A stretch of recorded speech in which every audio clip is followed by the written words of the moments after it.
Middle east में युद्ध की आहट तेज हो गई है। वहीं अमेरिका और ईरान के बीच तनाव बढ़ने लगा है। इस वक्त ईरान कई मोर्चों पर खतरे का सामना कर रहा है। देश में बड़ा विरोध प्रदर्शन हो रहा है, तो वहीं दूसरी ओर अमेरिकी राष्ट्रपति डोनाल्ड ट्रंप ईरान में सैन्य कार्रवाई की धमकी दे रहे हैं। ट्रंप प्रदर्शनकारियों को जायज भी ठहरा रहे हैं। साथ ही बढ़ते तनाव के बीच अमेरिका अपने प्रमुख बेस से सेना के जवानों और कर्मचारियों को अब वापस बुलाने लगा है। अमेरिका की धमकियों के बाद भी खमेनी के ऊपर कोई असर नहीं पड़ रहा है। प्रदर्शनकारियों के खिलाफ ईरानी न्यायपालिका सुनवाई तेज और फांसी के संकेत दिए हैं, जिसके चलते युद्ध के आसार और तेज हो गए हैं। प्रदर्शनकारियों पर कार्रवाई ट्रंप को सीधे चुनौती है। अगर अमेरिका और ईरान के बीच युद्ध होता है तो जानिए ईरान कितने दिनों तक यूएस सेना का सामना कर सकता है।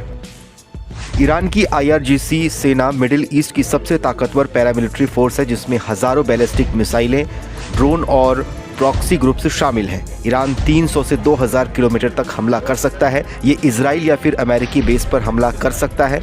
कुल मिलाकर IRGC के पास हजारों मिसाइलें हैं। 2025 की जंग में 300 से ज्यादा मिसाइलें दागी गई थी, लेकिन कई रोकी भी गई।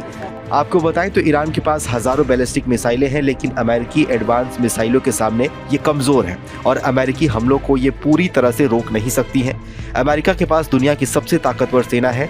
उसके पास aircraft carrier, stealth bomber, F-35 fighter jet, Tomahawk cruise मिसाइलें और इलेक्ट्रॉनिक वॉरफेयर है। अगर अमेरिका हमला करे तो IRGC के बड़े हिस्से को जल्द नष्ट कर सकता है बिना जमीन पर उतरे। IRGC के पास कुछ एयर डिफेंस है जो कि हमलों को कुछ हद तक रोक सकते हैं, लेकिन अमेरिकी एडवांस मिसाइलों के सामने ये कमजोर हैं और एक बार में ये सिर्फ 6 हमलों को ही रोक सकते हैं। लेकिन अमेरिका एक बार ही कई हमले कर सकता है, तो ईरान को अमेरिकी मिसाइलों को पूरी तरह से रोक पाना मुश्किल होगा। 2025 की जंग में ईरान का डिफेंस फेल हो गया था। अमेरिका अगर हमला करे तो ईरान की डिफेंस बहुत सीमित साबित होगी। ईरान अब चीन से HQ-9B और रूस से S-400 ले रहा है, लेकिन ये भी पूरी सुरक्षा नहीं दे सकते हैं। गर्मियों की छुट्टी होने वाली थी, मेरे पापा आने वाले थे, तो हम लोग सभी खुश थे। तो मैं एक बेड पे चढ़ के डांस कर रहा था, लेकिन वो पहले ही आ गए।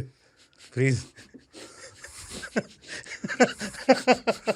तो मैं उस समय तो कंटिन्यू नहीं कर सकता था ना, तो फ्रीज फ्रेम टाइप का हो गया। कसम पैदा कर